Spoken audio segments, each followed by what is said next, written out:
21절에 사도들은 그들의 말이 헛하는 듯이 들려 믿지 아니하나 그 말을 믿지 않았다는 거예요. 그러니까 누군가가 예수님의 시체를 그 무덤에 가서 무덤을 열고 훔쳐갔다, 그렇게 생각하고 있는 거예요. 여러분, 예수님이 누군가가 시체를 훔쳐갔다는 도둑설이 있고, 새벽에 무덤에 가서 천사를 만났다, 부활하신 예수님을 만났다는 이야기를 환상설이라 하는 그런 두 가지 허무한 이야기가 있습니다. 만약에 있지요, 그 무덤에 가서 천사를 만났고 그 부활하신 예수를 만난 것이 실제가 아니고 어떤 환상을 본 것이라 하면은 있지요, 무덤 문이 열려 있어야 할 이유가 없지요. 그렇지 않습니까? 왜 무덤 문이 열립니까? 장사진 그대로 있는데 환상을 봤다, 그러면 그 말이 어느 정도 이유가 돼요. 그런데 예수님의 시체를 누군가 도둑질해 갔다, 아니 예수님이시여 그야말로 만신창이가 되지요. 로마 군병의 채찍에 맞고 기력이 없어서 갈보리 언덕을 향하여 십자가를 지고 갈 수 없어서 구레네 시몬이 대신 짊어지고 가지요. 그 십자가에 매달아 가지고 있지요. 피 한 방울 물 한 방울 다 쏟으시오. 갑자기 어떻게 심장마비가 와서 죽은 것이 아니고, 갑자기 무슨 교통사고를 나서 죽은 게 아니고, 십자가에 매달아 놓으니까 피 한 방울 물 한 방울 뚝뚝 다 떨어져 가지고 이 몸에서 영혼이 떠나지요. 뿐만 아니라 그것을 확인하기 위하여 허리에 가서 창을 찔렀다 이거예요. 그러니까 심장에 고여있던 그 마지막 피 물까지 다 쏟아졌다 이거예요. 그 완전히 죽은 시체, 그 한 사흘 지냈는데 그러면 썩은 냄새가 나는데, 그 만신창에 된 완전히 걸레 조각처럼 된 예수님의 시체를 무엇하러 훔쳐갑니까? 훔쳐가기도 힘들고, 훔쳐가서 어디다가 뭐 오늘처럼 냉동시설이 있는 것도 아니고, 그건 역시 말이 안 되는 거예요.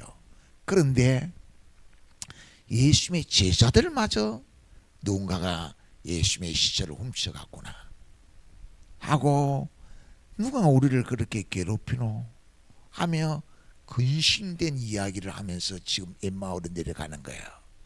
그러니까 예수님이 찾아와서 무슨 이야기를 그리 나누느냐 하니까, 당신은 예루살렘에서 오면서 오늘 새벽에 일어난 그 일들에 대해서 예루살렘에 소문이 다 퍼져가지고 모르는 사람이 아무도 없는데 당신 혼자만 어떻게 모르느냐.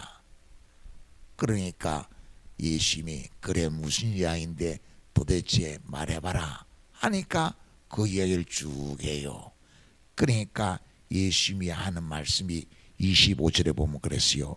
이르시되 미련하고 선지자들이 말한 모든 것을 더디 믿는 자들이요.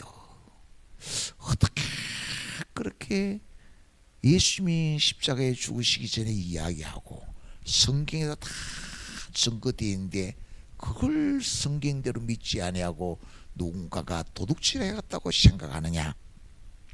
26절 그리스도가 이런 고난을 받고 자기 영광에 들어가야 할 것이 아니냐. 예수인 그리스도는 이 세상에 자기 백성을 죄에서 구원하러 왔기 때문에 그는 우리의 죄를 다 대속하기 위하여 대신 죽으셔야 하는 자기 목숨을 대속물로 내어놓게 되어져 있지 않느냐. 뿐만 아니라 그 죄의 형벌을 다 담당하면 더 이상 죄의 형벌을 예수님이 받아야 할 것이 없는 모든 우리의 죄값을 다 대신 치르고 나면 이제는 더 치러야 할 죄값이 없기 때문에 다시 살아나야 되는 거 아니냐. 그래서 고난을 받고 영광에 들어가야 되는 것이 아니냐 하면서 성경을 쭉 풀어주어요. 27절에 보면 이에 모세와 모든 선지자의 글로 시작하여 모든 성경에 쓴 바 자기에 관한 것을 자세히 설명하니 신약 성경이 완성되기 전에 구약 성경을 통하여 우리에게 오실 메시아, 약속된 메시아는 우리의 허물과 죄를 담당하시고 십자가에 대속하시고 부활하게 다 되어져 있지 않냐, 성경이 그렇게 말하고 있지 않냐 하고서 쭉 증거를 했다는 거야. 여러분, 그런데 우리는 어떤지 모르겠어요. 그런데 여기서 중요한 게 있어요. 예수님의 관점의 관점, 예수님의 성경을 통하여 십자가에 죽으신가 부활을 쭉 증거했는데 더디 믿는 자들이요 했거든요.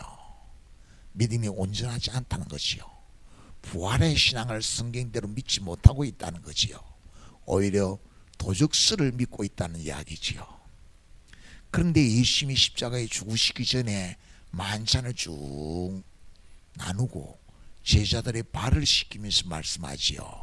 발 씻기는 게 뭐냐 이거예요. 그러니까 예수님이 절대 발을 씻길 수 없습니다 하니까 발을 씻기지 않으면 나와 상관이 없다. 그러면서 그러니까 베드로가 그럼 몸까지 씻겨 주십시오 하니까 베드로가 그렇게 말하니까 예수님이 이미 모욕한 자는 발만 씻으면 된다 이거예요. 그럼 베드로가 이미 모욕했다 하는 말은 예수님이 그리스도라고 우리를 속량할 자라고 자기들의 죄로 말미암아 죄의 형벌, 그래서 로마에 지금 지배를 받고 있다. 이 세상에서 죄의 형벌을 받고 있는데 그 죄값을 다 치르고 나면은 로마로부터 해방되고 오히려 자기들의 나라를 아주 힘 있는 나라로 세워줄 것이라고 메시아 그리스도를 기다리고 있었다는 거지요. 그런 그들을 향하여 성경이 말하는 메시아간에 대한 확실하게 바르게 믿는 메시아간이 아니에요. 뿐만 아니라 베드로가 조금 있다가 있지요, 예수님을 모른다고 맹시하며 부인하지요. 그런데 예수님은 베드로 더디 믿는 제자들을 이미 모욕했다고 치는 거예요. 근데 다는 아니다. 가룟 유다 빼고 다 이미 모욕했다. 그래, 발만 씻으면 된다. 발을 씻기는 게 뭐냐? 섬기는 거예요. 발을 씻기는 것은 베드로가 주님을 부인하고 갈릴리 바다로 갔을 때 그것을 찾아가서 다시금 사명의 길을 갈 수 있도록 섬기는 것을 발을 씻기는 것이라는 거예요.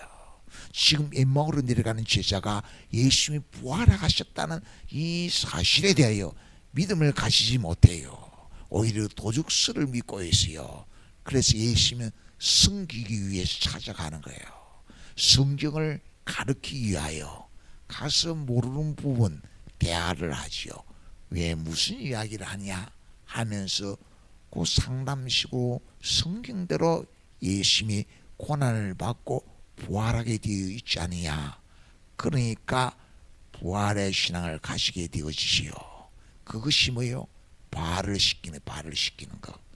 우리도 있죠. 다 그렇지요. 사도 바울도 그런 거예요.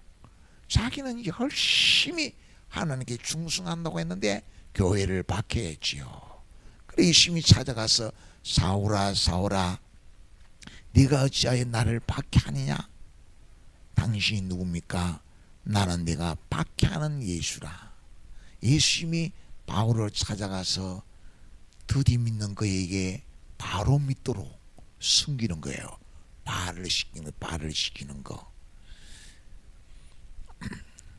누가복음 23장 34절을 봅시다. 시작. 이에 예수께서 이르시되 아버지 저들을 사하여 주옵소서. 자기들이 하는 것을 알지 못함이니이다. 드디 믿는 거지요. 예수님을 조롱하고 채찍질하고 십자가에 못 박고 네가 하나님의 아들 그리스도면 뛰어내려서 그리스도임을 증거해봐라 하는 그들을 예수님은 사랑하고 있는 거예요. 그들을 잊지요. 예수님을 핍박하는 조롱하는 그들을 우리는 비판하고 정지할 수가 없어요. 왜? 예수님이 사랑하고 있는 거예요. 예수님의 계획 속에 포함되어져 있는 거예요. 아버지, 저들을 사하여 주옵소서. 자기들이 하는 것을 알지 못합니다 하고 기도하는 예수님은 알지 못해서 박해하는, 알지 못해서 슬퍼하는 그들을 찾아가서 그들을 바로 알고 바로 믿도록 그렇게 하실 계획을 가지고 있거든요. 알지 못하는 것을 바로 알도록 하는, 그게 발을 씻기는 행위, 발을 씻기는 일. 요한복음 16장에서는 그랬어요. 너희가 조금 있으면 너희가 나를 보지 못할 것이다. 그런데 조금 있으면 또 나를 보게 될 것이다. 그게 무슨 말씀입니까? 아니까 조금 있으면 너희가 근심하고 세상은 기뻐하겠으나 그 조금 있으면 너희가 오히려 크게 기뻐하리라. 조금 있으면 언제? 보혜사 성령이 오시면. 예수님이 지금 보혜사가 되셔서 알지 못하는 그분들, 더디 믿는 그들을 찾아가서 바로 믿도록 부활의 신앙에 세워요.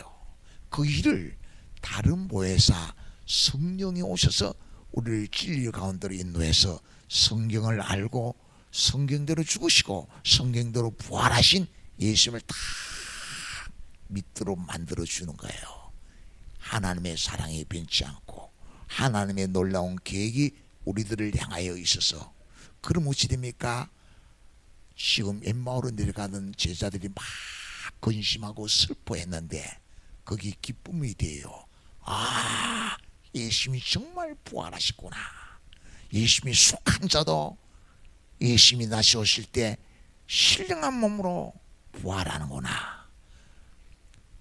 땅에 속한 이 형체가 하늘에 속한 형체로 신령한 몸으로 변화되는구나 하는 믿음을 가지게 되어지므로 마음의 어둠이 사라지지요.